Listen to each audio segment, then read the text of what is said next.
안녕하세요. 네. 자, 여러분들 오늘 그 기초 강의 첫 강의인데요. 어제 이제 심종욱 교수님한테 전반적인 얘기 들으셨을 거예요. 근데 제 과목은 또 2차니까 제가 2차 얘기들을 좀 많이 진행을 한번 해보도록 하겠습니다. 한번 들어보시죠. 올해도 시험 끝나고 나서 우리 여러분들 그 에듀엘 홈페이지에 이렇게 들어오면 Q&A 있잖아요. 여기 오면 이제 질문하는欄이 있거든요. 거기 질문하는欄에 보면 이제 뭐 저한테 합격해서 너무 그동안 고마웠다 하는 글들도 있지만 안타까운 글들이 많아요. 그래서 하나 두 개 모자라면 너무 속상하지 않겠어요? 여러분들 하나 모자라는 게 나아요? 많이 모자란 게 나아요? 아니 많이 모자라면 속도 안 상해. 뭐 어떡하겠어. 뭐 한 20개 모자라면 그냥 경험이었던 거지. 근데 사람이 하나가 모자라면요 이거 환장할 노릇이에요 이게 지금. 그래서 도와달라. 당신들은 강의만 하고 우리의 안타까운 마음을 왜 이 신청은 안 도와주냐. 그래서 제가 하도 하나 모자란 분들이 있어서 저도 있지만 우리 중개사법 같이 강의하는 장석태 교수님, 한병현 교수님, 이제 내년에는 임종성 교수님도 한 분 더 오시는데 이렇게 세 분이 올해는 이제 진행을 했거든요. 그래서 이 세 사람이 모여가지고 각자 다 풀었어. 다 풀어가지고 쥐잡듯이 풀어가지고 이 신청감을 찾아내려고 했는데 없어요. 이 신청감이. 근데 없는데 도와달래. 그 없는 걸 어떻게 도와줘? 내가 볼 때는 이 신청감이 안 돼. 그래서 세 명이 각각 풀었어. 자기가 각자 다 풀어서 셋이서 다 의견 조합을 해봤어요. 근데 없더라고요. 그러니까 이렇게 한 문제가 모자라는 그런 부분들이 왜 생기느냐. 제가 하는 말을 여러분들이 저하고 이제 첫 대면이니까 뭐 다 뭐 지 말이 맞다 그러겠지라고 하시겠지만 지금 제 말을 믿어보시고 이렇게 세월 지나면서 한번 진짜 느껴보세요. 진짜 임선정이 마이크 들고 헛소리 하는지 들어보시죠. 자, 그래서 여러분들 그 과목에 대해서 잠깐 설명을 드리면 어제 우리 심정욱 교수님한테 들었던 민법이라는 과목, 또 우리 이영방 교수님한테 배우는 부동산학 개론이라는 게 있고요. 그 다음에 이제 제가 강의하는 과목은 2차예요. 그래서 제가 지금 강의하는 과목이 공인중개사법 및 중개실무입니다. 그래서 이 중개실무는 잠시 후에 제가 말씀을 드릴게요. 자, 그리고 우리 그 김희상 교수님이 강의하시는 공법이라는 거 있고요. 그 다음에 이제 공시법. 그 다음에 이제 세법 이렇게 정리해서 볼 수 있는데 공시법은 또 우리 배상윤 교수님 등기법이라는 거하고 공간구조법 그거 이제 과거의 내용으로 따지게 되면 지적법이라고 하는 내용이에요. 자, 그런데 이게 문항수 배점 어제도 들었겠지만 민법이 배점이 40개, 개론이 40개, 그 다음에 공인중개사법 실무 40개, 공법이 40개, 그 다음에 공시세법 요거는 같이 묶어서 40문제가 나오는데요. 공시법이 24개, 그 다음에 세법이 16개 이렇게 시험을 봐요. 근데 이게 과거에 지금부터 2년 전까지만 해도요. 1교시에는 이걸 봐요. 1교시. 그리고 나서 한 3, 40분 쉬었다가 2교시에는 이 네 과목을 싹 다 보는 거예요. 이것들을. 그런데 이제 작년부터는 어떻게 보냐면 여기 민법 개론 이거를 1교시에 시험을 보고요. 그 다음에 여기 나온 중개사법 공법을 2교시에 봐요. 그리고 공시세법을 3교시에 봅니다. 여러분들 옛날에는 한꺼번에 2교시다가 3교시를 이렇게 쪼갰다는 얘기는 수험생들이 화장실 때문에 급해서 이거를 쪼갠 것 같아요. 3교시에서 한 번 더 걸으려고 쪼갠 것 같아요. 더 걸러내려고 쪼갠 거지 이게 실제로 뭐 화장실이 급한 분들 때문에 그렇게 걸러낸 건 아니에요. 그래서 오늘 제가 들어오기 전에 여기 우리 주택관리사 우리 여기 민법이에요. 근데 주택관리사 교수님 하시는 말씀이 주택관리사는 1차가 3과목이에요. 그래서 민법이 있고 회계원리가 있고 시설개론이 있고 이렇게 있는데 지금 올해까지만 해도 민법 회계원리, 시설개론을 같이 1교시에 시험을 보고 나머지 3과목을 2교시에 봤는데 내년부터 주택관리사 시험도 1교시에 회계원리하고 시설 보고요. 2교시 때 민법. 이해 가죠? 3교시 때 2차 딱 다 본대요. 그래서 더 쪼갠다는 거예요. 그것도 3교시로. 그거는 뭐냐? 2교시 때 타겟인 민법을 어렵게 내겠다는 얘기죠. 그럼 결국 이게 뭐냐면 이것도 마찬가지예요. 지금 이걸 전략을 잘 세워야 되는데 공시세법 때문에 이번에도 망한 분들 많고 공법 때문에 망한 분들 많아요. 제가 지금 이 민법하고 개론은 중에서 어제 민법이었으니까 가만히 살펴보면요. 민법, 공인중개사법, 공법, 공시법, 세법 나머지 법이란 말이 다 붙는데 유일하게 법이란 말이 안 붙는 게 딱 하나 있죠. 학개론이에요. 그러니까 이거는 결국은 학개론이라는 건 무슨 말이냐. 여러분들 법이라는 말이 있다는 얘기는 법 조문이 있을까요? 법 조문이 없을까요? 있죠. 그럼 이 조문이 만약에 1조부터 100조까지라고 친다라면 분량이 많아도요. 이랬던 저랬던 이 안에서 시험에 나올 건 정해져 있죠. 그럼 이 안에서 내가 얼마나 내 걸로 만들어서 피땀 흘려서 만들어서 가서 쓰느냐. 그게 결국 자기 점수예요. 근데 이 부동산학개론이라고 하는 과목은 이게 법 조문이 없어요. 단지 시험 요령에 이렇게 돼 있어요. 투자 부분에서 몇 개 낼게. 감정평가 부분에서 몇 문제 낼게. 이렇게 되는 거예요. 또 예를 들어서 경제 파트에서 몇 문제 낼게 이렇게 써 있어요. 시험 요령이 있어요. 그러면 우리 투자라는 부분에서 만약에 세 문제가 됐던 네 문제가 나온다면 문제를 출제하는 사람께서는 이 교재를 쓴 이영방 교수님 교재 안에서만 내야 돼요. 벗어난 내용도 있을까요? 벗어난 내용도 있겠죠. 그러면 결국은 야야야야 올해 확 줄여. 너무 많이 붙는 거 아니야? 확 줄여. 그러면 오히려 지금 시중에서 가장 많이 팔리는 책이 에듀윌 책이란 말이에요. 시중에. 그러면 이제 출제위원이 딱 들고 들어가서 요런 거 배우네 학원에서 야야 확 줄여. 그럼 여기 책에 없는 거 그런 거 내자 해서 일부러 싹싹 피해가서 낼 수 있다는 얘기예요. 그러나 법이란 말이 붙어 있다는 얘기는 1조부터 100조까지가 있으면 101조를 만들어서 시험에 낼 수는 없잖아. 무슨 말 이해가요? 이 안에서 나오는 거야. 단지 어떻게 내느냐, 꼬아서 냈냐, 쉽게 냈냐, 그거는 지가 알아서 할 일이지. 그러나 여기서 나온다는 건 이미 알고 시험장 가는 거거든요. 근데 이거는 꼭 이영방 교수님이 쓴 책에서만 나오라는 법은 없는 거예요, 이게. 그러니까 제가 말하고 싶은 건 뭐냐면 이 두 과목 중에서는 그래도 어느 정도 좀 레이아웃이라도 가지고 갈 수 있는 과목이 민법이라는 거예요. 그래서 제가 여러분들이 뭐 학창시절에 선생님 저는 법을 좀 공부했습니다 하시는 분이라면은 민법이 유리할 것이고, 선생님 저는 학창시절에 경영학과, 경제학과 제가 사회생활 할 때 회계 쪽에 관련된 일을 좀 했습니다 하는 분이 계시면 개론이 유리해요. 근데 일반적으로 아무런 법을 공부하거나 경영, 경제하고 상관없이 다른 일을 하시거나 전공을 하셨다면 이 두 과목을 딱 놓고서 한 10시간의 시간을 딱 주고 시험을 보면요. 둘 중에서는 민법이 점수가 더 나와요. 둘 중에서는 그나마도. 그래서 조금 비중을 둘 때에는 민법에다가 비중을 초반에 한 60% 정도 비율, 개론을 한 40% 정도 비율을 두시고요. 근데 저는 개인적으로 2차를 강의하는 강사 입장에서 볼 때는 저는 개론보다는 민법에다 비중을 70%, 개론에다가 비중을 30% 정도 비고 공부를 하셨으면 좋겠어요. 왜 저는 이렇게 민법 교수님은 뭐 이런 얘기 하셨을 수 있죠. 초반에 민법 편하게 공부하세요. 그럴 수 있지만 제 입장에선 그렇지 않아요. 왜? 1차를 편하게 공부하면 2차가 점수가 안 나오는 게 문제가 아니라 1차가 점수가 안 나오면 2차는 채점을 안 해요. 그러면 제가 1년 동안 강의한 게 아무런 소용이 없는 쓸데없는 마이크 들고 떠든 게 되거든요. 그러면 결국은 왜 선생님은 민법의 비중을 더 두라고 하느냐? 심정욱 교수하고 다르죠. 왜? 지금 이 민법이라는 과목이 이렇게 뒤에 보면 공인중개사법 및 실무 부분 나오는 거 보이죠? 실무에서 민법 맨 뒤 민사특별법 들어보셨죠? 주택임대차보호법, 상가건물임대차보호법 이해 가시죠? 실권리자 명의등기하는 법률 이 파트에서 문제가 3개에서 4문제가 나와요. 민법 그대로. 그러니까 민법을 잘하잖아요? 그럼 제가 하면서 10점 먹고 가요. 그대로 똑같이 출제해요. 또 민법 186조 뭐라고 돼 있는지 아세요? 부동산에 관한 권리 변동은 등기해야 효력이 발생해요. 등기라는 말 딱 나오는 순간 무슨 법이 떠올라요? 등기법. 공부하신 여기 선배들 계신 물어봐요. 무슨 말이냐? 민법하고 등기법은 뗄래야 뗄 수 없는 관계예요.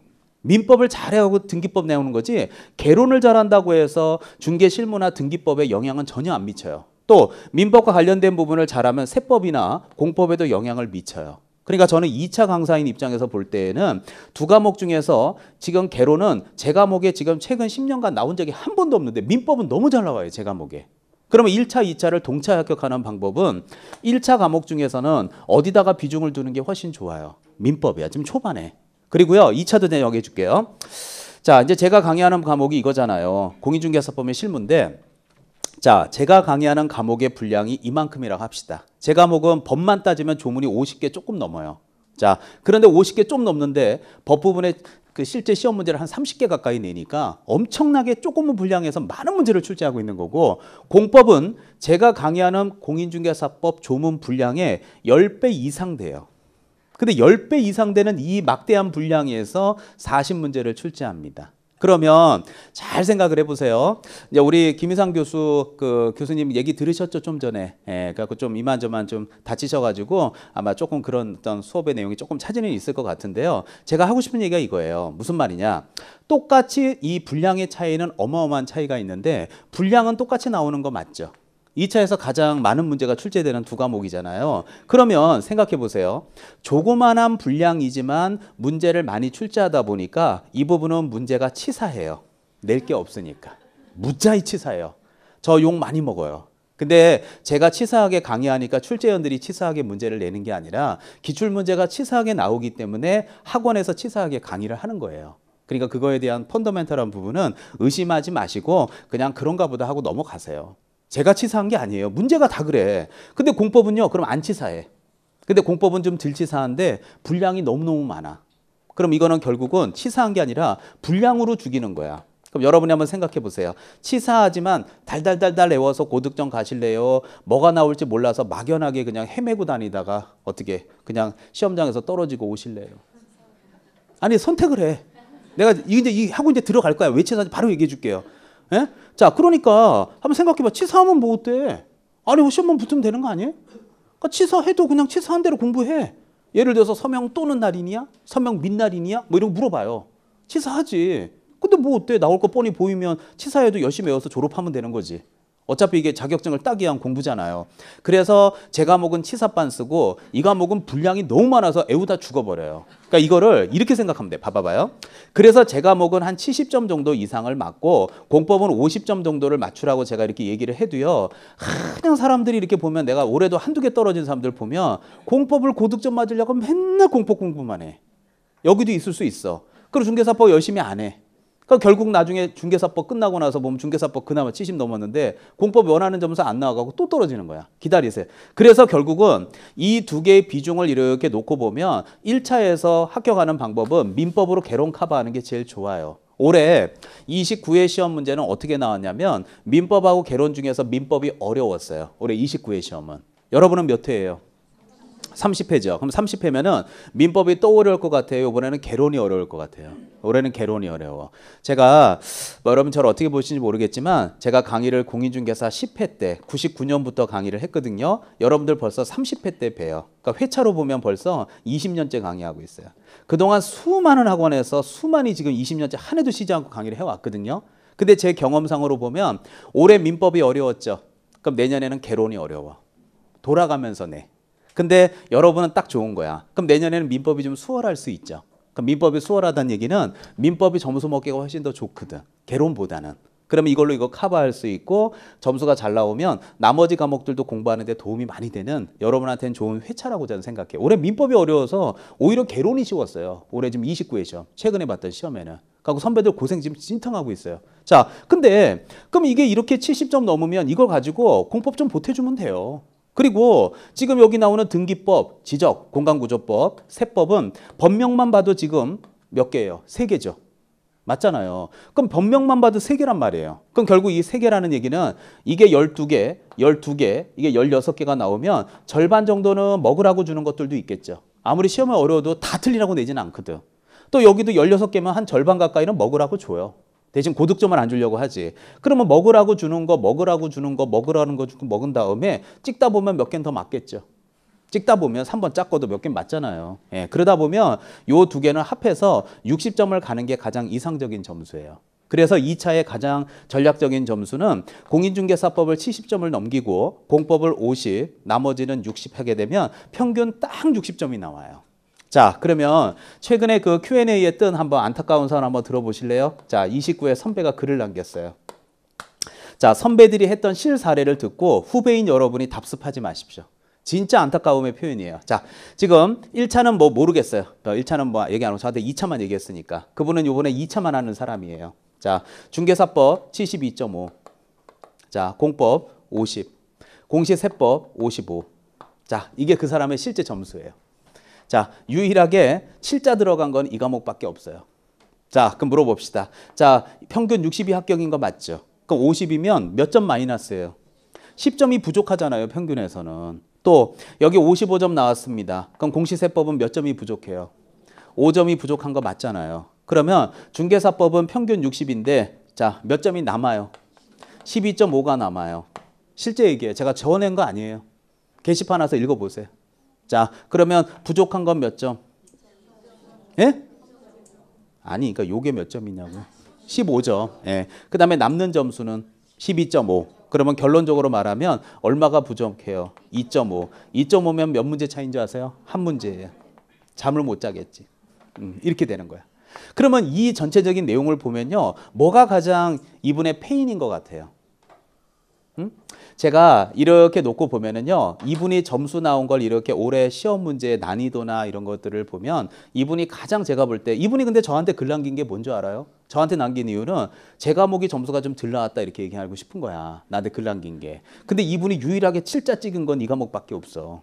다 이건 뿌듯해? 50점 뿌듯해? 아니잖아. 그러니까 제가 말하고 싶은 거는 공법이 50점 나오면 잘한 거예요, 못한 거예요? 잘한 거야. 근데 공법이 어려웠어. 어려웠는데도 50점이 나왔다는 얘기는 무슨 말이냐면 공법에다 막대한 시간을 투자했다는 얘기예요. 거꾸로 얘기하면. 투자하지 말라는 게 아니야.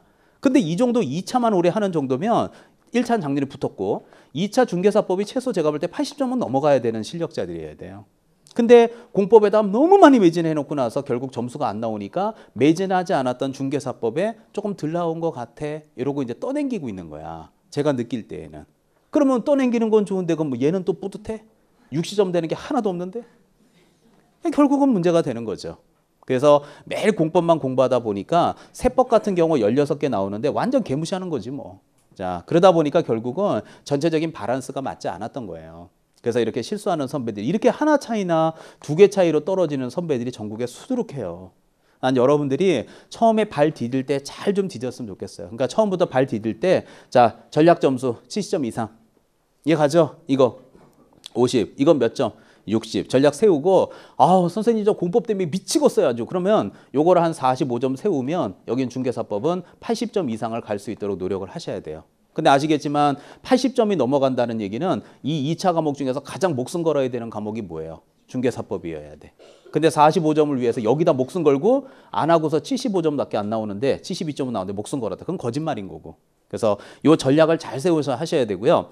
자, 그러면 이 중개사법 및 실무 이 부분을 어저께 우리 민법도 마찬가지지만 1년의 어떤 하나의 과정에 대해서 제가 설명을 좀 드릴 테니까요. 자, 듣고 판단하십시오. 자, 오늘 여러분하고 저하고 첫 대면 하고 있습니다. 자, 이제 드디어 11월 달, 12월 달까지 이렇게 해서 요게 기초 강의를 나갑니다. 기초 강의는 오늘 받고 있는 기초서 있죠. 그거 갖고 진도 나가요.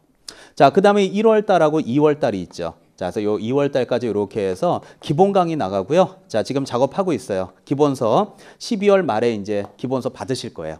그거 가지고 기본 강의를 출제합니다. 시험 나갑니다. 그 다음에 이제 3월 달, 4월 달, 5월 달, 6월 달 이렇게 되는데 보통 이제 이렇게 뭐 2월 지나고 나서 이제 3, 4, 5월 요게 석 달 또는 한 10주 요 정도 해가지고 여기 심화 수업을 나갈 거예요. 자, 요것도 기본서로 나갑니다. 대신에 여기 심화 수업 때는 심화가 뭔지 알죠? 수업이? 예, 그래서 심화 수업 때에는 아무래도 조금 내용이 어려우니까 판서 또 필기하랴 수업들이라 힘드시니까 저도 마찬가지고 우리 선생님들이 서브노트 있죠. 서브노트를 이렇게 제공해 줘가지고 필기 웬만한 거 다 해서 암기할 수 있도록 최선 노력 다 해드릴 거예요. 그래서 정리 다 해드릴게요. 그 다음에 이제 이렇게 5월달, 6월달 여기에는 뭘 하느냐? 요약 강의해요. 요때는 뭘 하느냐? 요약집으로 하는 거죠. 그리고 나서 이제 쭉 가서 이제 7월달, 8월달 가면 여기는 문제집 해요. 그래서 요때 문제집은 어떻게 나오는 거냐면 단원별 문제집이에요. 그래서 단원별이란 얘기는 만약에 오늘 일장 총칙을 배우잖아요. 그럼 여러분들 봐봐요. 제가 지금 총칙 내용을 설명할게요. 칠판지우개는 분홍색이다 라고 배웠죠. 예를 들어서. 그럼 칠판지우개는 분홍색이라고 배웠죠. 배우자마자 바로 문제 풀어요. 자, 1번 문제. 다음 중 칠판지우개의 색깔은 맞는 것은 1번 분홍색, 2번 파란색, 3번 빨간색. 정답 1번. 그러면 듣고 바로 푸는 거 맞죠? 풀려요, 안 풀려요? 풀리죠. 안 풀리면 사람이에요, 아니에요? 사람 X예요. 자, 바로 풀려요. 그러니까 문제 풀면 너무너무 쉬운 거야. 근데 한 달이 지나고 풀면 이게 분홍색이었나 빨간색이었나 슬슬 헷갈리기 시작해요, 이제. 그래서 이제 그런 것들을 하기 위해서 9월 달에 딱 가게 되잖아요. 그럼 이때는 동형 모의고사라는 것을 해요. 그래서 이 모의고사는 어떤 형식이냐면 학원을 딱 오시면 저 뒤에 있는 시계를 여기다 딱 세워놓고 오시면 10시에 시험지 나눠드려요. 나눠드리고 10시부터 10시 50분까지 풉니다. 그 자리에서 바로 답 불러드리고 남은 시간 동안 해설해드려요. 실제 시험처럼. 그리고 마지막으로 이제 드디어 10월 마지막 주 토요일 날 시험장 가십니다. 그때 요때는요, 뭐 특강 같은 거 해갖고 하루짜리 정리, 2주까지 정리 이렇게 해서 이제 10월은 뭐 거의 끝난 거죠, 뭐. 자, 그러면 1년의 과정에서 있잖아요. 여러분들 지금 이 11월 달에 이렇게 오셨기 때문에 지금 여유 있다. 사실 우리 에듀윌의 그 가장 큰 장점이자 단점이 그거예요. 무슨 말이냐면 우리 전체 그 공인중개사 사이트 중에서 가장 퀄리티 높고 잘 돼 있는 게 에듀윌 사이트예요. 그러니까 이게 동영상이 업그레이드가 잘 되고 화질도 좋고 뭐 여러 가지 내용들이 좋기 때문에 지금 11월 달에 오신 여러분들 중에서 요번 주 한번 다녀보고 다음 주부터 뭐 힘든데 어떻게 와? 집에서 동영상이나 봐야지 라고 생각하시는 분 여기 계시지 않아요? 그럼 만약에 오늘 학원을 안 왔다 그러면 정말 10시에 동영상 켜가지고 보고 있을까요? 그건 네 생각이에요. 안 켜요. 언제 켜요? 날 잡아서 켜요. 날 잡아서 언제 키느냐? 주말에 켜요. 그것도 정배속으로 봐요. 1.4배속으로 돌려요. 1.4배속으로 돌려요. 빠르면 1.6배속으로 돌려요. 그래서 빨리 봐요. 근데 저한테 맨날 글이 떠요. 네가 너무 말을 빨리 해서 네 거는 못 돌려요 이러고.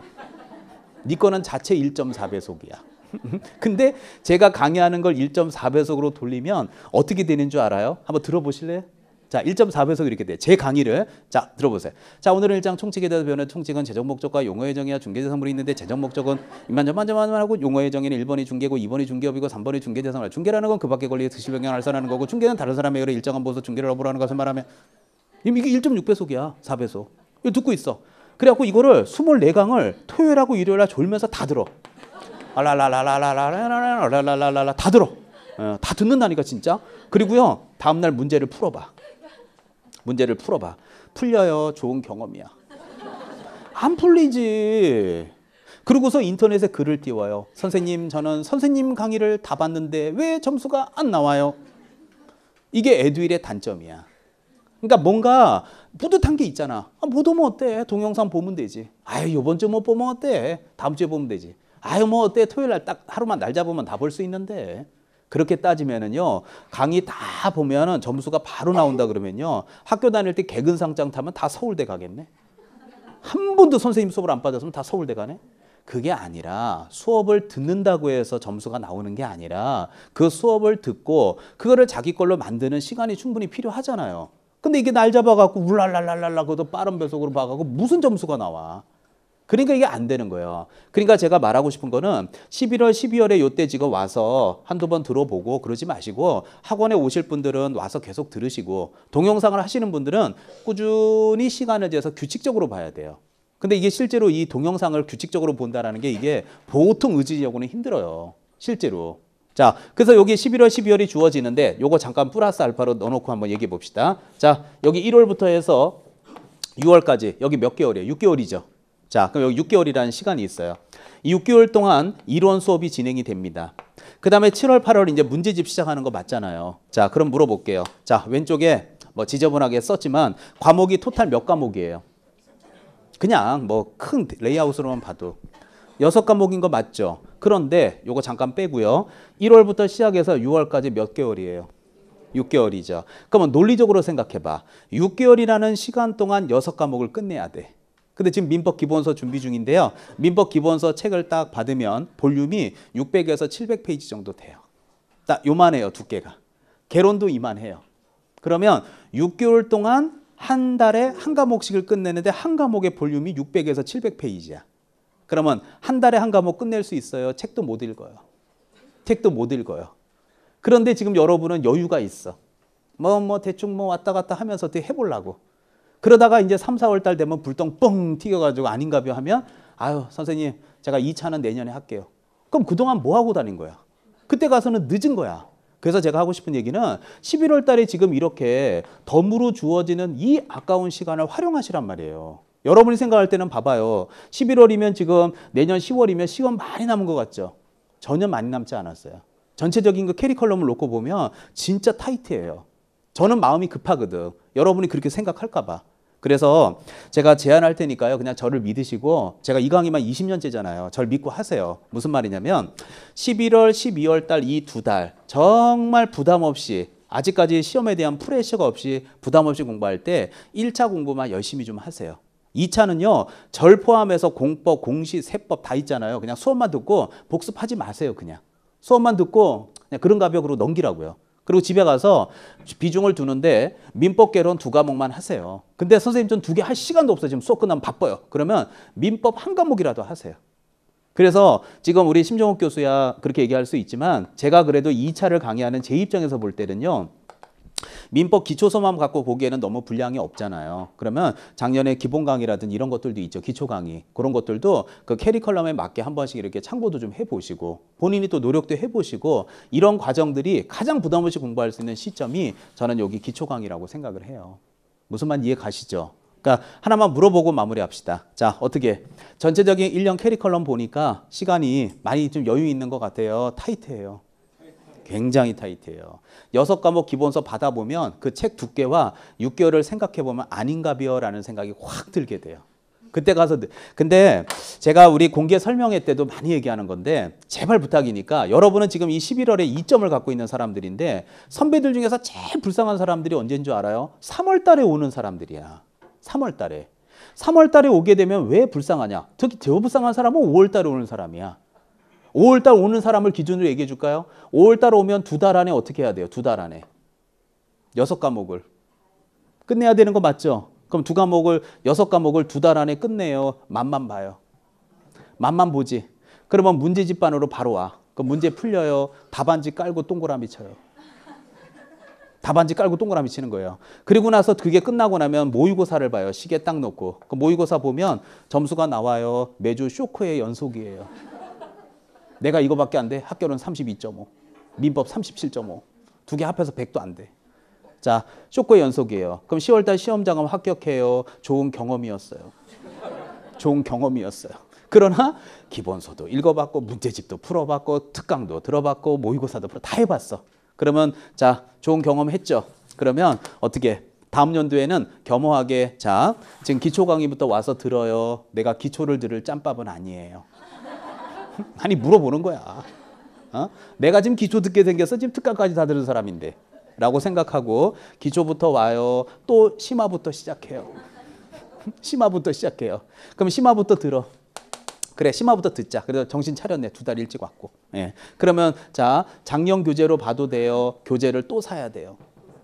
또 사야 돼요. 그러면 겸허하게 사요. 이놈의 학원은 책만 팔아먹어요. 또 욕을 해요. 그러면서 또 넉 달 안에 6과목을 다 읽지도 못해요. 책만 산 거야. 그러면 역시 점수는 조금 더 작년보다는 나오겠지만 그런 점수면 학원만 2년 다닌 거야. 그래서 어떻게 해가지고 1차를 붙어요. 어떻게 해가지고. 그러니까 1차를 붙었어. 그럼 물어볼게요. 2차는 자 내년에 해야 될 거 아니에요. 그럼 삼수예요 벌써. 네. 그럼 삼수라고 얘기해요. 처음 왔다 그래요. 처음 우린 다 처음이잖아. 우리 처음 아는 사람이 없어. 다 처음이야 우리는. 자, 예, 그래서 1차를 붙었어. 자, 2차 다시 시작해야지. 어떻게? 이제는 기초부터 와요. 또 심화야. 도대체 왜 기초는 안 들어? 언제 들어? 어떻게? 기초부터 와요. 또 심화 들어요. 뭘 또 심화야. 이제 기초부터 들어야지. 자, 그래서 이제 11월에 기초를 들으러 왔다 치자. 얼마 웃긴 줄 알아요? 제가 강의를 너무 오래 했나 봐. 너무 많이 봐서 그래. 자, 그럼 이제 삼수생이잖아. 왔잖아.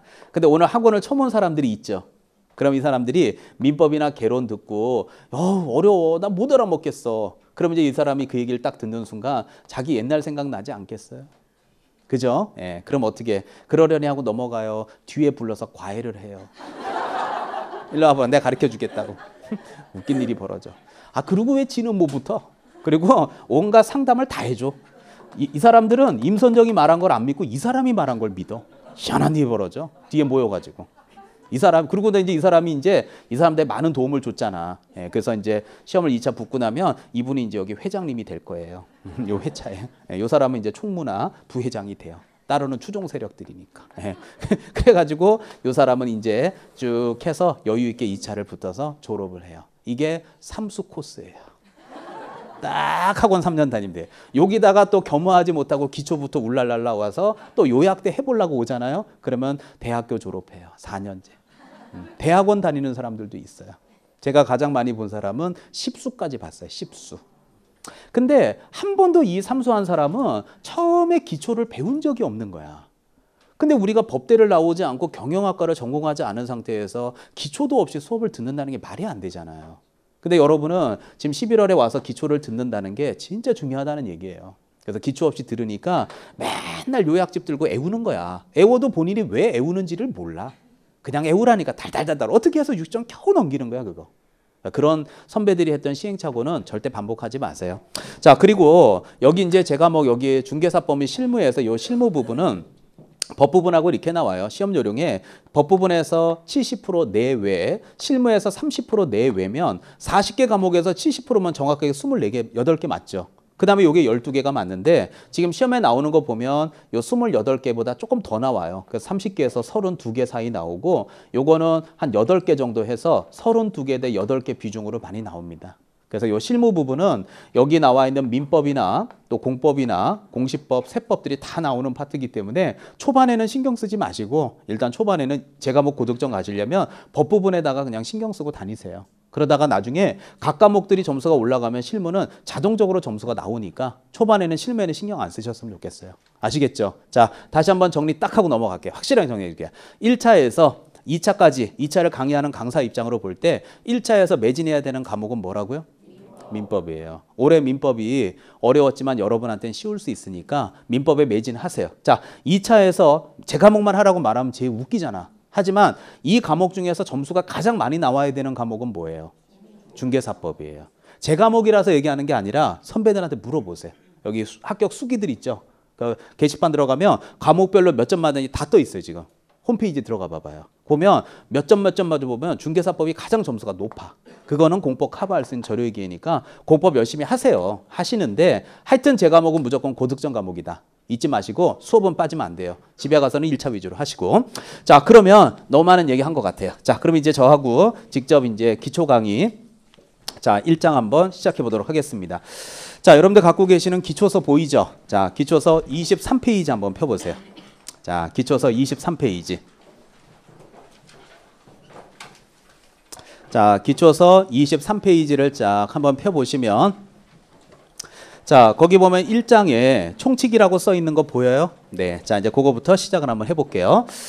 자, 그래서 이제 1장과 관련된 부분은 총칙이다 이렇게 볼 수 있는데 자, 첫 번째 내용이 바로 공인중개사법 제1조 제정 목적이고요. 자, 두 번째가 바로 용어와 관련된 각종 용어의 정의. 그 다음에 세 번째가 여러분들 중개 대상물. 이렇게 이제 세 파트 내용으로 나눠서 볼 수 있을 것 같아요. 자, 일단 제정 목적부터 한번 보고 시작하도록 하죠. 자, 23페이지 맨 위에 찾았나요? 네. 자, 맨 위에 1번 제정 목적 보세요. 이 법은 공인중개사의 업무에 관한 사항을 정해서 그 전문성을 제고하고 자, 뒤에 잘 봐요. 부동산 중개업을 건전하게 육성한다고 써 있나요? 부동산 중개 업무를 건전하게 육성한다고 써 있나요? 업이라고 써 있죠. 제가 아까 얘기했죠. 시험 문제 조문이 짧으니까 치사하게 나온다고. 치사 빤스라 그랬죠. 그럼 뭐라고 내냐면 부동산 중개 업무를 건전하게 육성하기 위해서 이 법을 제정하였다 나오면 치사하죠. 근데 그게 답이야. 그럼 내가 하나 물어볼게. 치사하다고 욕하지 말고 학원을 1년 다니면 업하고 업무는 외울 수 있어요. 그 정도는 1년에 못 외워요. 못 외워. 못 외워. 그걸 2년 외워. 아니 그게 뭐를 못 외울 일이야. 욕만 하고 학원 다닌다니까. 아니 업 동그라미 업무 X. 그걸 1년, 2년째 외우는 사람들은 도대체 뭘까? 참 대단하죠. 그 욕만 하고 다닌다니까. 아니 생각을 해봐. 법적 지식이 필요 없어. 업이에요, 업무예요. 그럼 합격이야.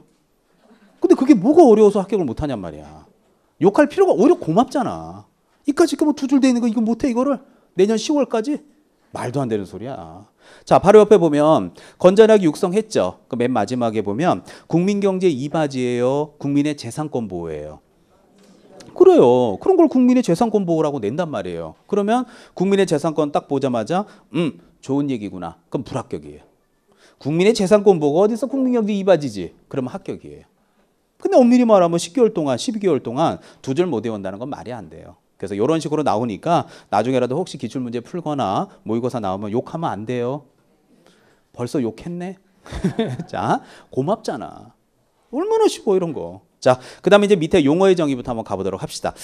자, 여러분들 그 용어의 정의에서 이제 가장 첫 번째가 쌍가로 1번에 이제 제가 중개라고 쓸 텐데요. 자, 중개 한번 읽어보고 얘기하죠. 자, 거기 보면 23페이지 정가운데 중개 읽어볼게요. 중개라 함은 법 제3조 규정에 한 중개대상물 보여요? 네. 자, 중개대상물 밑줄. 자, 중개대상물 밑줄. 자, 띄시고 거래 당사자 간의 매매 교환 임대차 옆에 보니까 그 밖의 권리 득실 변경 있죠. 자, 그 밖의 권리 득실 변경 밑줄. 그다음 맨 마지막 줄 끝에 보면 알선이란 말 써 있죠. 알선 밑줄. 자, 그래서 중개라는 말이 딱 나오면요. 첫 번째가 법이 정하고 있는 중개 대상물이라는 표현이 첫 번째 요소로 다가와야 돼요. 그 다음에 이제 두 번째 요소가 매매교환 임대차는 시험에 안 냅니다. 여기서 나오는 게 그 밖의 권리의 득실 변경, 그 밖의 권리. 마지막으로 세 번째가 알선이라는 말이 써 있는데요. 제가 하는 얘기가 그거예요. 학교 다닐 때 법을 전공하거나 공부를 하셨다면 밑에 보충 박스 한번 보시죠.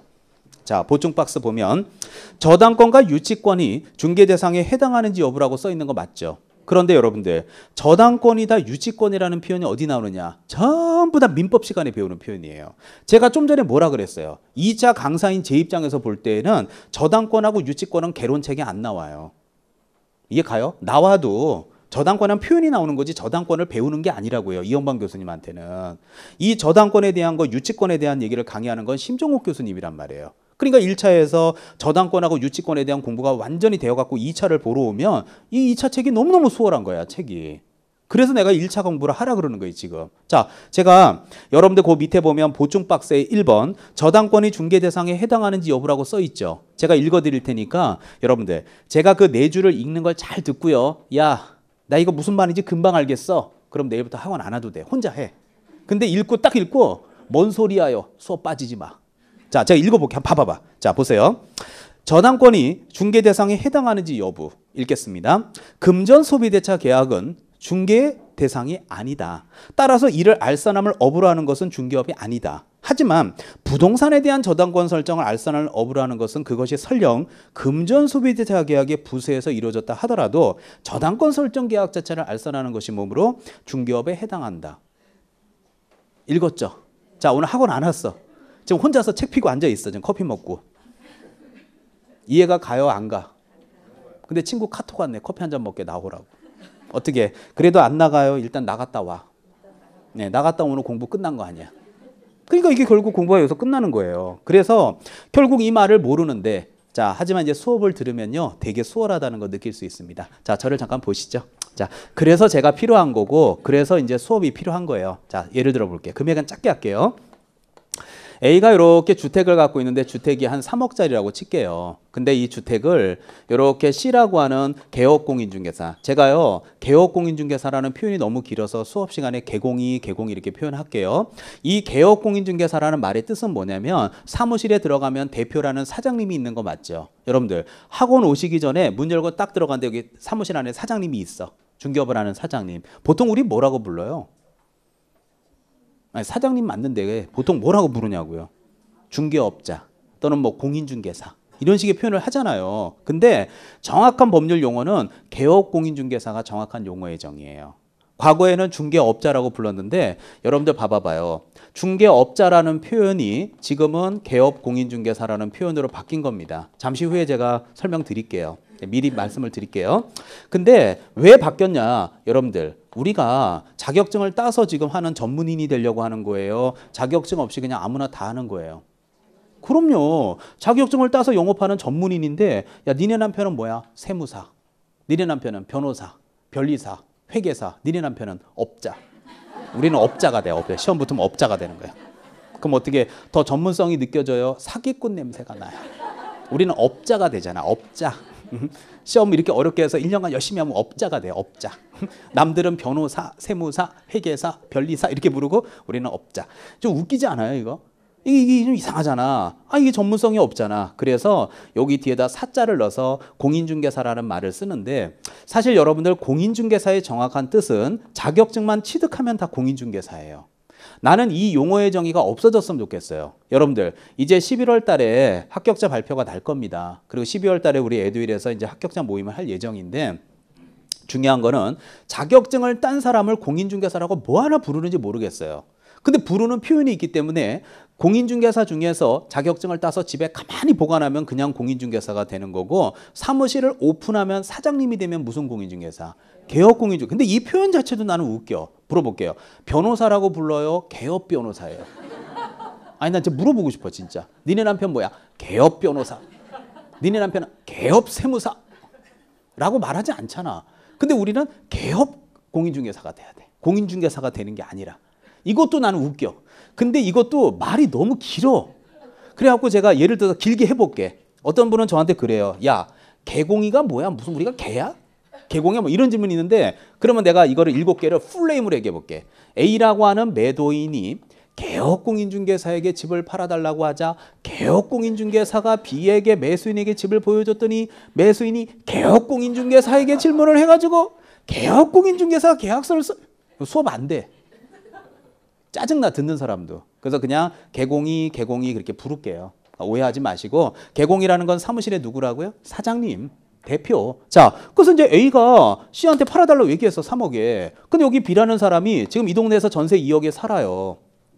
그런데 전세금 또 올려달라 그러는 거야. 집주인이. 미리 연락 왔어요. 지금 내년 2월에 계약이니까. 아예 저기 매수인 저 세입자님 한 3천 정도 올릴 예정이니까 뭐 미리미리 얘기해드리는 거니까 알고 계세요. 근데 B가 미치겠다. 아니 집을 사자 그냥. 이거 뭐 매년 올려달라니 미치겠다 해주고. 그러니까 전세 2억이라는 금액이 있으니까 와서 집 좀 보여달라고 왔을 수 있죠. 그래서 이제 이 동네 저 동네 다 보고 다녔어요. 2억짜리 집을. 그런데 마음에 드는 게 없는 거야. 그러던 찰나에 B가 C한테 보여달라 그러자 C가 B한테 저기 선생님 요게 금액이 조금 2억보다는 오버되는 건 맞는데 요 3억짜리 아파트 요게 좀 괜찮게 나온 게 한번 보실래요? 한 거야. 그럼 여러분 봐봐요. 20평대 아파트만 보고 다니다 30평대 보면 굉장히 넓어 보이잖아. 그럼 마찬가지로 2억짜리 아파트 보고 다니다가 B가 3억짜리 아파트 딱 보게 되는 순간 마음에 싹 들지 않겠어요? 그럼 마음에 든다 이거지. 근데 문제는 뭐야? 돈이 모자라잖아. 그럼 결국 여기는 B가 C한테 선생님 진짜 집은 마음에 드는데 돈이 모자라요. 그럼 C가 뭐라 그래? 그럼 왜 보고 다니냐고. 왜 보고 다니지? 추운데 왜 집 보여달라고 그러냐 말이지. 그렇게 얘기하겠어요? 아유, 그거 다들 그렇게 하잖아요. 그냥 융자 1억 얻으셔가지고 하시고, 이거 갚아가다 보면 요새 노원구에 집값들 뛰니까, 갚아가다가 한 2, 3천이나 차익 남으면 좋지. 그거 굳이 전세 옮겨 다니까 뭐 있습니까? 하는 순간 여기는 B는 저기 근데 제가 이게 남 빚지는 거 싫어해갖고 이때까지 전세 살고 있는데요. 융자 뭐 어떻게 해야 되는지도 모르는데 B가 C한테 하는 말이에요. 융자 얻는 것 좀 도와주실 수 있나요? 라고 부탁할 수도 있죠. 그러면 여기 있는 이 C라는 개공이 사무실은 땡땡 은행하고 연계되어 있을 수 있지 않을까요? 그러면 결국은 1에서 1억 원을 융자 받았다면 나중에 등기부에 근저당이 됐던 저당권이 됐던 간에 이 내용이 등기부에 나올까요? 안 나올까요? 나오죠. 그럼 이렇게 하면서 매매계약서 쓰면서 은행융자 발생시켜서 잔금 건네는 형식으로 계약서 쓰는 것은 도와줄 수 있을까요? 못 도와줄까요? 도와줄 수 있기 때문에 이렇게 매매계약과 같이 이루어지는 저당권 설정 계약도 중개 대상이 된다라는 뜻이에요. 결국 여러분이 그 판례 내주를 딱 읽으면서 은행융자 받는 거 도와준다는 얘기 아니야 이 내용이 라고 느꼈다면 예전에 법을 공부하신 거고요. 그게 그거야? 라는 생각이 들었다면 다음 주부터 수업을 빠지면 안 돼요. 계속 들어야 돼요. 최소 몇 개월은 들어야 이게 눈에 익거든요. 그러니까 결국 그 말이 무슨 말이냐면 다시 보세요. 첫째 줄에 금전 소비대차 계약은 중개 대상이 아니라는 얘기가 뭐냐면 금전 소비대차 계약은 돈 빌리는 거 맞죠? 자, 봐봐요. 이게 왜 중개 대상이 아니냐면 여기 지금 B가 C한테 얼마 모자라다고 얘기했어요. 1억 모자라다 그랬죠. 그자 C가 B한테 그래요. 내가 1억 빌려줄게. 이해 가시죠? 이자는 한 달에 37만 원 정도 해. 라고 하면 이게 중개예요. 지금 돈놀이예요. 그거는 중개 대상이 아니라고. 이건 돈 빌려주고 이자 받는 거지. 이게 돈놀이지. 이게 중개업이에요 지금. 하지만 보세요. 그래서 이건 중개업이 아니야. 하지만 부동산 지금 보이잖아요. 3억짜리 아파트에 대해서 저당권 설정을 알선한다는 얘기는 은행 대출 받는 걸 도와준다는 얘기지. 이거는. 이해 가죠?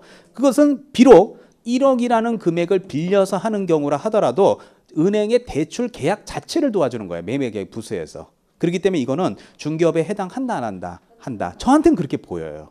근데 여러분한테는 그렇게 안 보이는 거야. 그래서 어렵다 보니까 이게 학원에 와서 수업을 듣는 게 맞아요. 빠지지 마시고. 자, 이번에 유치권에 대해서는 우리 심정욱 교수한테 배운 다음에 제가 진행할게요. 자, 그 밑에 보면 2번 제목이 뭐? 자, 그럼 중개업 대해서 하나만 제가 더 얘기하고 우리 잠깐 쉴까요? 자, 중개업을 딱 보면 한 줄밖에 안 되죠. 자, 여러분하고 저 같이 한번 읽어봅시다. 자, 중개업에 보면 첫 번째가 자, 누구의 의뢰예요? 그렇죠. 다른 사람의 의뢰가 있어야 되는 거 맞죠? 두 번째가 일정한 뭘 받아요? 보수를 받아야 됩니다. 그 다음에 세 번째가 중개를 뭐로 해요? 업으로 해야 됩니다. 자, 그러면 이 중개보다도 오히려 중개업이 최근에 시험에 굉장히 잘 나오는데요. 제가 가르쳐드리고 한번 진행을 해볼게요. 자, 저한테 시간 주세요. 자, 미리 가르쳐 드릴 거 다 드릴게요. 업이란 말이 붙으면 첫 번째, 불특정 다수인을 상대로 하셔야 돼요. 자, 그 다음에 두 번째, 계속적이고 반복적인 성격을 띄어야 돼요. 기초 강의 때는 필기 너무 열심히 하지 마세요. 그냥 편하게 들으세요. 제가 제일 싫어하는 사람이 어떤 사람이냐면 기초 강의 때부터 오전 수업을 들어. 그리고 야간에 와서 또 들어. 근데 나만 그런 줄 알았더니 월, 화, 수, 목, 금, 토를 다 이루고 다녀. 그러면 3월 달이 됐어. 이제 정작 이제 심화 수업 열심히 해야 되는 시즌이 왔어. 열심히 해. 이미 페인됐어. 아니, 공부는 마지막에 열심히 하는 거야. 초반에 열심히 하다 나가 떨어지는 게 아니라. 무슨 말 이해 가요? 이 에너지를 민법에 쏘더라고요. 굳이 야간에 또 오지 말고. 이해 가죠? 예, 자, 이런 사람도 있어요. 열의하죠. 자, 그래서 계속적 반복적으로 세 번째는 영리를 목적으로 해요. 자, 그럼 한번 예를 들어 봅시다. 제가 오늘 여러분들하고 첫 대면에서 지금 얼굴 보고 있잖아요. 저의 직업은 강의를 하는 게 제 직업이잖아요. 이거 업이에요, 아니에요? 제가 하는 거. 직업이잖아요. 강의가 제 직업이에요. 그러면 업이란 말이에요. 그럼 제 입장에서 볼 때 오늘 여러분을 첫 뵀지만 제가 볼 때 여러분은 노원구의 수많은 사람 중에서 누가 오실지 저 몰랐잖아요. 그러면 제 입장에서 볼 때 여러분은 불특정 다수인이에요, 아니에요? 맞잖아요. 누가 오실지 제가 다음 주에 또 누가 올지 어떻게 알아 내가. 여러분은 모르잖아. 두 번째, 계속적 반복적. 자, 오늘 첫 딱 하고 이제 그동안 즐거웠던 거예요. 계속해요. 그동안 해왔고 다음 주도 계속 할 거 아니에요. 세 번째, 저 강의 열심히 하고 학원에서 월급 받을까요, 안 받을까요? 받게. 영리 목적이잖아요. 직업이잖아요, 직업. 그러면 요 세 가지 요건을 동시에 충족했기 때문에 임선정이가 지금 하고 있는 건 업이에요. 그래서 요 3박자를 다 충족시키게 되면 이게 중개업이 되는데, 자, 최근에 29회 때 33만 명이 응시하지만 그중에서 10% 20%는 다 걸러져요. 그러면 선배들이 떨어지는 선배들은 바보냐? 제가 지금부터 여러분한테 50% 확률로 대답할 수 있는 기회를 드릴게요. 자, 이게 중개업인지 아닌지를 한번 판단해 보십시오. 아주 쉬운 샘플 한번 들어볼게요. 제가 개인적으로 차를 좋아해요. 그래서 이제 중고자동차 보러 다닐 기회가 좀 많았는데, 자, 예전에 그 수원에 뭐 특정 단지까지 얘기하면 좀 그러니까, 자, 수원에 큰 중고단지가 있더라고요. 매매 단지가. 근데 거기 한번 갔는데 한 5년 됐나? 근데 와, 진짜 넓더라고요. 네, 수원에서 굉장히 제일 큰 것 같은데, 근데 그 중고자동차 이제 딜러분이 계시더라고요. 그래서 제가 갑자기 차 보다가 궁금해졌어요. 이 넓은 매매 단지에서 한 달에 차를 가장 많이 계약을 하는 사람은 도대체 한 달에 몇 대를 팝니까가 갑자기 궁금해졌어요. 그랬더니 그 중고단타 딜러분이 저한테 하시는 말씀이, 박이 바로 옆 사무실에 있는 사장님이 한 달에 보통 차를 50대에서 60대를 판대요. 어마어마하죠. 예, 그래서 궁금해졌어. 아니, 그러면 남들은 한 달에 10대 뭐 5대 하기도 벅찰 텐데, 와, 어떻게 이렇게 많이 해요? 그랬더니 광고비 엄청 한 달에 광고비만 2천만 원씩 쓴대요. 그래서 아, 광고를 대단히 많이 하시는구나. 그런 걸 그때 느꼈죠. 그러면 이제 제가 이 중고자동차 딜러 한 달에 50대를 파는 분을 드디어 만났어. 자, 이 사람이 김 사장이라고 칠게요. 자, 이 사람이 그분이에요. 한 달에 50대 차를 팔아요. 근데 이분이 광고비를 한 달에 2천만 원씩 쓴다는 얘기는 광고비를 쓴 것도 있지만 기존 거래처들도 좀 있을까요, 없을까요? 아, 있겠지. 고객 확보 관리 잘하겠죠. 좋은 차 나오면 사시라고 연락도 하고 관리 잘하니까 한 달에 이렇게 많은 차를 팔겠죠. 그러던 찰나에 고객들이 많은데 그 고객 중에 한 사람이 박 사장이야. 자, 박 사장이 수원에 땅을 갖고 있어요. 근데 여기는 박 사장이 김 사장한테 연락했어요. 김 사장, 박 사장님, 왜 또 차 바꾸시게요? 아, 그게 아니라, 나의 수원에 땅이 있는데 이거 좀 팔아주라. 너 아는 사람들 많잖아. 예, 많죠. 야, 좀 팔아주라. 내가 그럼 너 심심치 않게 인사할게. 알겠어요. 한번 기다려봐요, 박 사장님. 하더니 이제 김 사장이, 자, 이 동네에서 그래도 조금 부동산에 관심 있어 하는 임 사장한테 연락을 한 거야. 그래, 브리핑 하다 보니까 이게 이제 매매 계약이 성사되는 경우가 있을 수도 있잖아요. 제 말 이해 가요? 예. 그래서 이제 계약이 어떻게 됐어. 그래서 이제 그러다 보면 나중에 이제 박 사장도 사람인지라, 그래도 이렇게 김 사장이 노력했는데 입 싹 닦을 수는 없잖아요. 그래서 이 김 사장, 이제 고맙다 진짜. 내가 뭐 복비는 다 못 주더라도 내가 500 줄게. 하고 여기도 500 받았어. 그럼 얼마 받은 거예요? 짭짤해. 그러다 보니까 여기는 김 사장이 무슨 생각을 하느냐. 어차피 벼룩시장, 교차로, 네이버 등등등의 광고 낼 거 아니에요, 중고차. 광고 내는 김에 그 박스 광고에다가 여기다는 자동차 얘기 실컷 쓴 다음에 밑에다가 부동산도 광고 띄워. 이해 가죠? 이렇게 가끔 그래요. 갖고 1년에 이 광고에서 한 대여섯 건씩은 해먹어요. 여기 있는 김 사장이. 근데 이렇게 봐요. 우리나라 사람들 다 그렇잖아. 그럼 김 사장이 봐봐. 단지에서도 가장 많은 차를 팔지. 거기다 요새 부동산까지 광고해서 1년에 또 한 돈 1억씩 벌어먹는다고 한다면 옆에 부동산들이 박수 쳐주고 축하해요. 넌 뒤진 거야. 네, 넌 뒤진 거야 이제. 어떻게 냅둬요. 이참에 찔러. 유일하게 일치되네. 찌른다는 대답은. 절대 남이 잘 되는 꼴을 못 봐. 우리나라 사람들은. 그쵸? 찔러. 그래서 찔렀어. 그러면 과연 찔러서 이 사람이 문제가 될 수 있는데 제가 물어보고 싶은 것은 이해 다 가죠? 예, 그렇다면 이렇게 김 사장의 이런 행위가 공인중개사법 제2조 그쵸? 예, 3호에 있는 중개업이냐 아니냐를 저는 물어보고 싶은 거예요. 자, 이 대답이 50%. 이면 동그라미고 아니면 X인가 아니겠어요? 자, 이 대답 하나로 제가 여쭤보고 싶습니다. 이거 중개업이 아니에요. 예? 자, 중개업이 아니에요. 대부분 아니라고 얘기를 하잖아요. 근데 중요한 거는 이건 중개업이 맞아요. 그 순간 아니 이게 중개업이야? 아니 선생님, 김 사장이 자격증 있나요? 아니 없는데요. 아니 없는데 어떻게 중개업을 해요? 말도 안 되는 소리 하고 있어요. 라고 하신다면 이제 저하고 봐. 이래서 이게 중개사 시험이 쉽다고 하지만 막상 시험 보면 점수가 안 나와요. 자, 한번 따져볼까요? 자, 첫 번째. 이 위에다가 제가 이 말을 적을 때 에이 이까짓 것이 웃기고 앉아있네 했던 분들 확인하시죠. 박 사장이 김 사장한테 의뢰했어요? 지금 의뢰 안 했어요? 다른 사람 맞잖아요. 뭐 피가 섞인 뭐 형제도 아니고 다른 사람이 의뢰 받았죠. 두 번째 500만 원 받았다는 건 보수 받은 거예요? 안 받은 거예요? 받은 거죠. 업이에요? 아니에요 이거? 봐봐요. 김 사장 입장에서 볼 때 박 사장만 전화 오란 법은 없죠. 불특정 다수인을 상대로 하는 거 맞죠. 1년에 한 대여섯 건씩 해먹었다는 건 계속적으로 한 거 맞죠. 그러면 여기 있는 이 김 사장은 왜 수원의 땅을 이렇게 열심히 팔아줘요? 영리 목적이에요? 수원의 발전이에요? 뭘 수원의 발전에 이 한 몸을 기여하기 위해서 광고비를 한 달에 2천만원씩 써. 거래 활성화에 기여를 하긴 무슨 거래 활성화에 기여를 해. 돈 벌려고 하는 거지. 그럼 아닌 게 뭐가 있어? 내가 지금 여기다 밑줄 친 거 중에 아닌 게 하나라도 있으면 얘기해봐요. 다 맞잖아. 그럼 결국 중개업이라고 딱 써야 되는데 선생님 자격증이 없는데 중개업 할 수 있어요? 그러면 저희들처럼 자격증을 따서 하는 것도 중개업이고 자격증이 없는 것도 중개업이면 저 내일부터 학원 안 와요. 내일부터 내 중고다 취직하려니까. 이렇게 되는 거야. 그 순간 이상한 데로 빠지는 거예요. 자, 그런데 자 들어봐요. 결론만 말씀드릴게요. 이거 중개업 맞아요. 그런데 분명히 누군가가 찌르겠지. 어떻게 자격증도 없는 놈이 부동산을 헤쳐먹냐 말이지. 옆부동산에서 찌르게 돼 있어. 그럼 이 사람은 자격증 따서 해당 구청 가서 등록했을까요? 등록 없이 그냥 하는 거야. 그냥 하는 거지. 무등록이지. 그럼 이 사람은 무등록 중개업 짜가 되는 거 맞죠? 그러면 찌르게 되면요. 3년만 갔다 오면 돼요.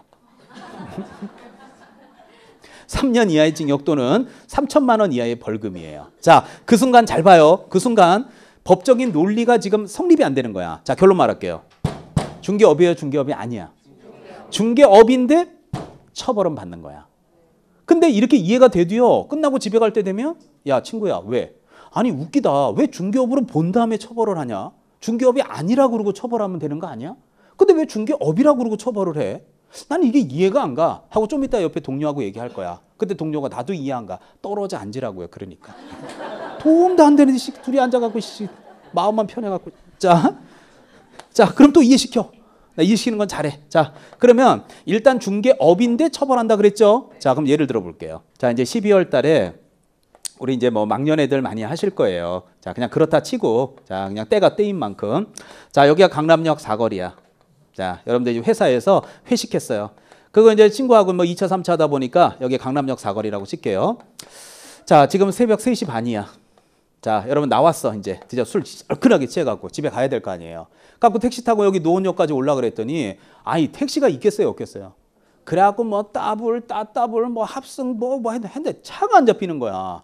아니 미치겠네. 이거 빨리 집에 가서 좀 자고 빨리 옷 갈아입고 다시 회사 나와야 되는데 미칠 노릇이에요. 그러던 찰나에 요 구석에 불법 자가용 영업하는 데가 있는 거야. 이해 가죠? 노원우정부 3만 원 이러는 거야. 4명 참 바로 출발한대. 어떻게 3만 원 주고 바로 타고 와요? 아니면 첫 지하철 뚫릴 때까지 밤을 새요? 아니 물어보는 거야 그냥. 타고 와요? 아니 타고 온다 그래야 수업을 할 거 아니야. 뭘 기다려. 실력이 없으면 센스라도 있든지. 자 미치거든. 첫날부터 이러네 지금. 자 이거 앞으로 1년 어떻게 가져가냐. 자 그래서 자가용 불법 자가용 탈 수 있죠. 아니, 타면 안 되겠지만 하여튼 왔어. 어디 와야지. 집에 추운데 그거 어떻게 있어요. 그래서 왔는데 노원역 앞에 딱 내리는 순간 자 단속반이 이 차를 단속에 걸린 거예요. 이 차가. 이해 가시죠? 걸렸습니다. 그럼 단속에 걸렸으면 물어볼게요. 자, 여러분은 지금 노원으로 와 있죠. 어떻게 다시 경찰차 타고 강남역으로 가요? 아니면 온 건 온 거야? 예? 온 건 온 거예요? 다시 안 가? 아, 그렇구나. 그리고 여기 불법 자가용 영업하신 분은 이만저만 해당 법률에서 처벌을 받지. 그럼 봐봐요. 지금 이렇게 무자격자가 도와준 거 맞죠? 일단 계약은 한 거야, 안 한 거야? 그러니까 일단 중개업으로 보는 거야. 만약에 중개업이 아니라면 임 사장이 땅 갖고 온 거 다시 넘겨줘야 돼. 그럼 무슨 말이냐? 다시 강남역으로 가야 돼. 잘 생각해 봐요. 그러니까 일단 계약 한 건 한 거야, 안 한 거야? 그러니까 중개업으로 일단 인정을 해. 대신 이 사람은 처벌 받아야지. 노원에 온 거야, 안 온 거야? 하지만 자가용 영업한 사람은 처벌은? 그거 똑같잖아. 그러니까 이걸 얘기하면 에이, 별것도 없네. 여기까지만 강의하고 나가면 어려워. 여기까지 얘기하면 강의를 되게 쉽게 잘하는구나. 우리는 이렇게 살아오고 있는데 학원에만 오면 수업이 어려워지는 거야. 지금 틀린 게 뭐가 있어? 이해 가죠, 제 말? 당연히 어떻게 또 강남역까지 또 가냐고, 그 새벽에. 그렇기 때문에 일단 중개업이냐 아니냐를 따질 땐 일단 중개업은 맞는 거예요. 불법 자가용을 타고 왔다 하더라도 일단 온 거는 온 거예요. 거래 안전을 보호하기 위해서. 그런 논리로 접근을 해야 돼요. 그러니까 이런 논리가, 지금 이런 논리가 이렇게 법에서 접근이 돼서 자연스럽게 나오려면 최소한 6개월 정도는 법 공부를 해야 돼요. 근데 우리는 법을 공부하지 않은 일반적인 입장에서 볼 때는 자격증 없는데 중개업 할 수 있겠어? 자격증 있어? 없죠. 그럼 중개업이 아니네. 이렇게 얘기하는 게 가장 정정적으로 학원 처음 온 사람의 대답이에요. 그래서 좀 전에 중개업이에요 라고 얘기한 사람도 있었잖아요. 그분은 처음이 아닐 수도 있었던 거야. 어디선가 듣고 임선정이 앞에만 처음이었던 거야. 자, 별로 내가 원하지 않는 스타일들이에요. 자, 그렇게 이해하시면 돼요.